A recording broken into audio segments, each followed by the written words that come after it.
train yards, thinking about graveyards.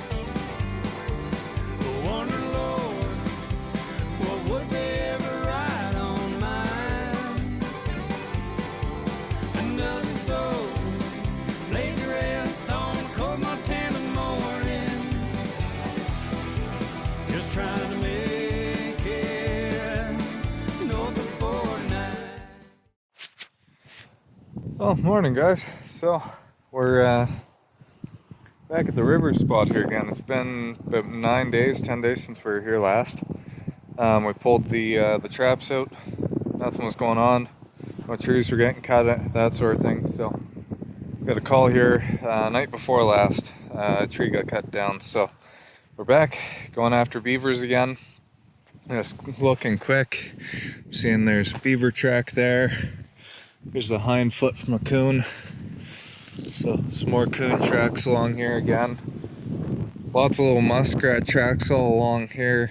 Snail trails, that sort of thing. But so same old going on here. I don't think there's a pile of beavers left, but there are still a few causing some issues. So we're gonna use foothold here. I've got my body grips and I just dyed these yesterday, so got them in the water. I'm getting rid of the scent off them. And then I also brought these stands down. I'm going to use 3 different stands here today. These ones are ones you guys have probably seen. You just push them in, put your 330 on top. Same with this guy. I can't remember the name of them, but you can buy them at most trapping supply stores. Just put a cable on them and put that to the spring of your trap, or else you'll end up losing your stand. I've done that too many times. Then these are a creation from a guy up in this area.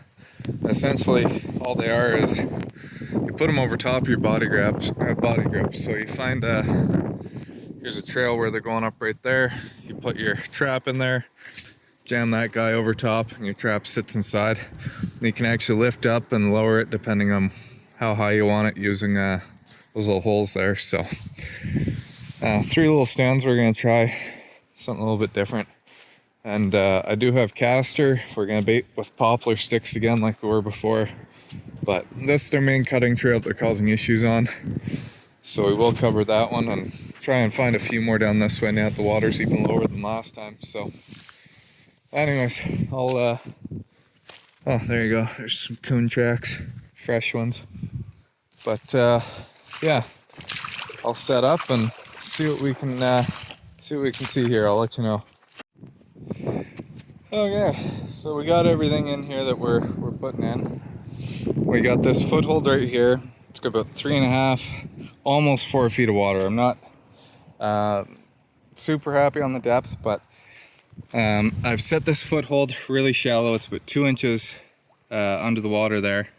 And of course slicked all this up, caster mound up here, put some caster on it, and then I added this little poplar here for extra appeal.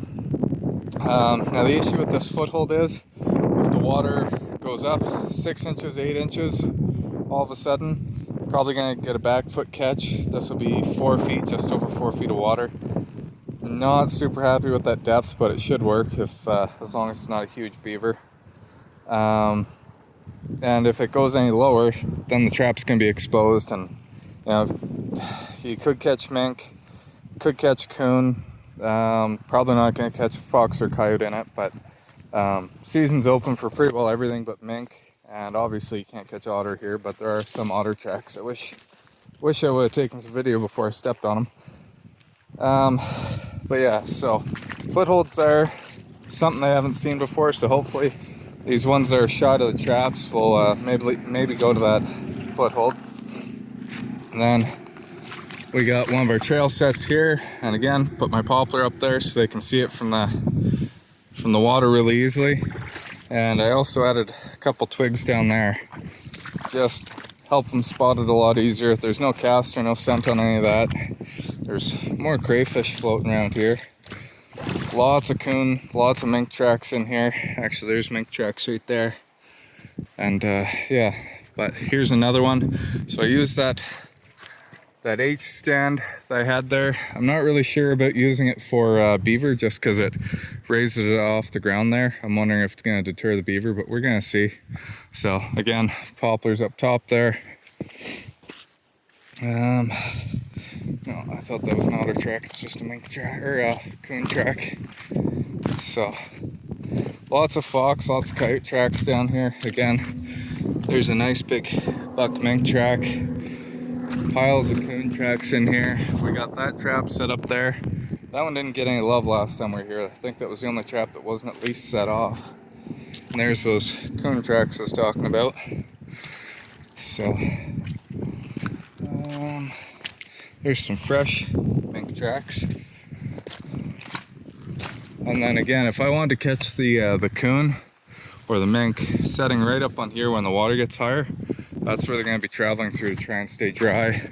Other spots are like that undercut bank right up there where the grass is sticking out. I could put a trap underneath that. There's a castor mound coming up here. I think is the next trap.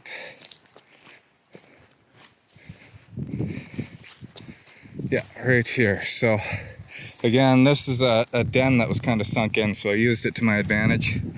Put the trap in there. The triggers are down low with the water, and I've just used a little bit of sticks to make it messier on the side. You won't want to come up around it.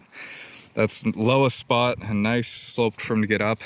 Put my caster up here with a little bit of my homemade lure on it. This isn't my favorite lure I've made, but it'll work.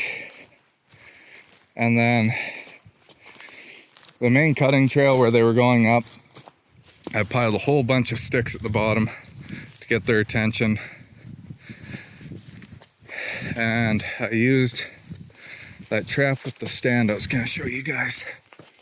So these are the ones we make here. And that's how the stand looks. Or you're just going to take that twig out of there. But yeah, so got the metal stand around. It's quick and easy. You just poke it in and then shove a twig in there to keep the trap from rocking. So it's nice and solid. That's all you're going to do. And then I threw some sticks up above. That one fell down. I want something like that. So they're going to see them and want to keep going up for them. But that's the idea behind this. And again, because we are trapping so close to the public, I got my active trap line flagging there to try and help people avoid it. So that's what this is going to look like. Finally got new boots, new gloves. So I'm actually dry for once. It's kind of nice. But yeah, we're going to leave it for a few days. We'll come back. Hopefully we have a couple more beavers. I think we're going to end up leaving these traps here just for a couple weeks. Try and help this guy not lose any more trees, but yeah, that's all we got for today. Finished farming a couple days ago. Now it's just disking and harrowing before the snow, and yeah, trapping's going to be going full bore here right away. It's like the 3rd or 4th of October, so pretty much everything's open. And we're going to start hammering things here in the next few weeks once the fur starts priming up. So stay tuned for that, and hope you're enjoying the videos. Like, share, follow, subscribe for more. Morning, guys. So back at the river spot here, and we're just going to check traps real quick. Not sure what to expect, but that's a good sign to start with. Our trap and stand are missing from here. There we go. There's a beaver. So beaver number 1, we caught him here, but we had a bunch of sticks piled up here, so somebody else came and grabbed them, which means there's another one. That's a good sized one, actually. So there's again that frame that I had on it. So my flagging is still up, which is good to see. We're gonna just toss the trap setters here. Go take a look before we open up any traps. Whoa. So looks almost like somebody's been walking up Sure, there's one set of boots with different tracks than mine, but you can see there's two different size beavers. These are the back feet. There's a younger beaver and a bigger beaver. So there's definitely more here. The water went down quite a ways, which I don't like. Hopefully that foothold's still in deep enough water, but I see if I need to reset it, that's deep enough right there. I can put a foothold in. So this is that caster mound. Success, there's number 2. And here we've got, looks like raccoon tracks there.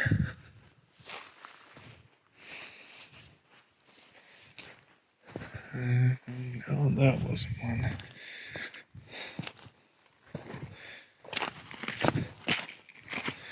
I know there's 5 body grips here, so there's 2 we've got checked already.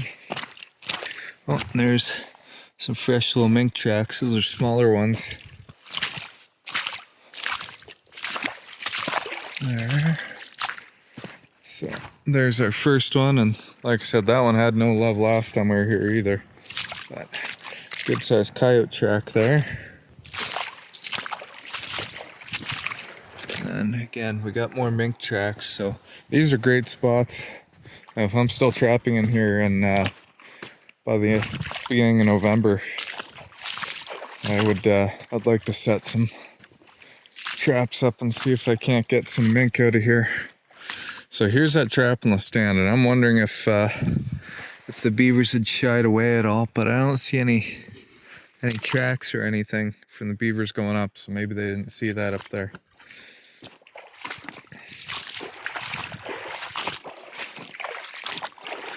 And same with here, I can see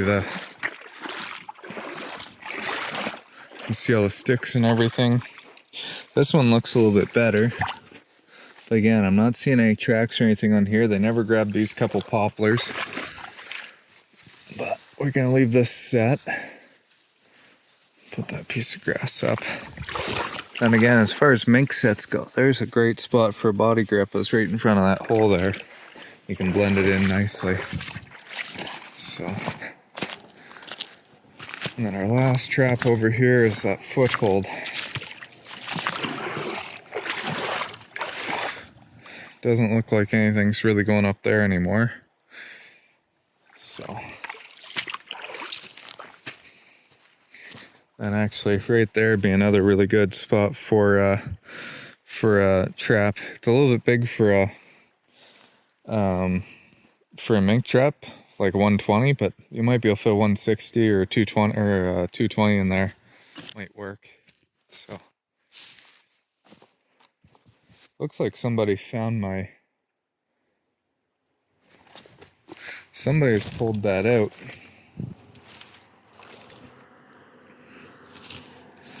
That wouldn't just be sitting here if it had caught a beaver. Somebody lifted that up out of the water and threw it up here. So I don't know what the heck to think there. And again, no toes, no hair, no nothing.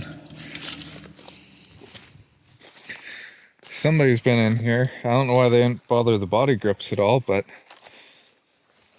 because there's a boot that's not mine. Well, that kind of sucks. I was really hoping that that foothold was going to work. But yeah, and there's more fresh coon tracks right here. Well, yeah, that's kind of a piss off. I don't know why somebody's down here bothering that, but there are a few tracks, like boot tracks around. Can't see any right here, but actually right there. So probably somebody down here fishing. That bright green pole shows up really easy, but I don't know why they wouldn't have bothered the body grips if they found the foothold. So I'm gonna pull that trap out of here, unfortunately. it's one of those things. Just gonna have to stick with body grips, I guess, and hope we can keep cleaning them out that way. So not the worst results we've ever had. I'm happy with these two. So we'll reset what we have here the same way we had it set up. I got some better caster, brought some fresher stuff with me, so set that one up again too. And yeah, we'll see what we can do. So I'm just walking back here, and I don't know, that whole foothold being pulled out over there didn't really make any sense. And then I got to here where we're just looking at those beaver tracks, the big track and the little track. There's all this blood right here, and it looks almost like a beaver was laid here and bleeding out the nose. Then you've got that other guy's tracks that are right here, and they come down through past. So he came from downstream, and either there was only one beaver caught, or he was only able to find one trap. And yeah, I think he took a beaver out of that foothold. I'm guessing is exactly what this is. He laid the beavers down here. His arms were getting tired, and yeah, because other than that, I don't know what would have left this much blood along the shore. And I see something brown over there. I'm just gonna take a walk down and see. Maybe that's the beaver left there, but yeah, sucks when people don't leave your stuff alone.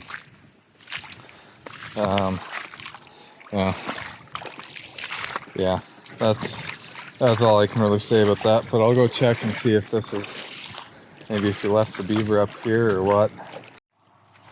Well, not my beaver, which is good. But yeah, bald eagle. So that could have been killed by bird flu. I'm not going to touch it. So I got the trap back in there. I put it on that stand. It's on the bottom. Triggers are on bottom. And again, leaving lots of room for the beaver's head to go above that trigger. Safeties are off. I put some sticks just to block around. You don't need a ton of stuff there. Just enough that they aren't going to poke around the sides. I mudded this back up again here. And I was just saying, there's that, it's actually a den where I have this caster mount set up. So if I was worried about sun or rain, that sort of thing, I'd actually stick my caster up underneath in there, and it would be protected, and it gives you a few more days for that smell to actually work. So I'm not too worried about it right now. It's overcast. It isn't supposed to rain. It's not supposed to be super hot. So I put my caster up here on top, and then I just made a little toque on top of it there with some grass and wet mud. And it's just enough that the sun's not going to bake it if it comes out. Same with the rain, it's not going to wash it all off. So protect it a little bit. We're going to go up. I'll show you what this other guy looks like. I'll set it up, and you can see how quick and easy it is for that set. Hey Jack, good boy. Okay, let's see if I can set the phone up and not turn it off this time.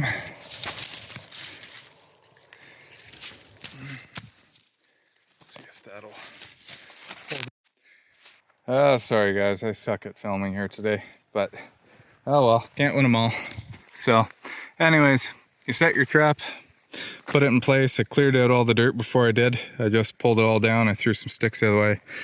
Wiggle your trap down over top of your trap. Stick these little sticks in there just to make it nice and solid. So, and if you want extra appeal, you can really carefully try and cover that with a little bit of dirt. And that is the finished set. So I am going to grab some poplar sticks. I'm going to throw a couple down here that they can see, and leave a couple up there that they can see, and that's going to really bring them in. And again, if you got spots for them to go around, they're probably going to try and go around it. So keep this all messy. You know, sticks like this I can take and throw over there. And again, they're not going to crawl up, but you want all these ones out of the way. Take your hand, just rake it down. Looks like it's been disturbed. Something slid down through there. And the beavers have it wet right there where they're coming up this morning. So should work. Hopefully hopefully we won't deal with any more vandalism or trap theft or anything like that. I'm actually surprised they just pulled the beaver out and they didn't take the trap and everything. So kind of happy that at least they left that. But yeah, unfortunately this is technically public land down in the water. It's private land up here, but I have permission to trap, and because it's ADC work, whatever, I'm coming right up to the edge. Oh, there's a little chipmunk right here. I'm coming right up to the edge of the water, that sort of thing. So the property line extends quite a ways into the river, so I'm all legal to be here. But yeah, when you're dealing with public land, things will happen sometimes. So hopefully they aren't back before me. I should be back in 2 days. And yeah, we'll hopefully have a couple more beavers. And hopefully none of these chipmunks set any of the traps off.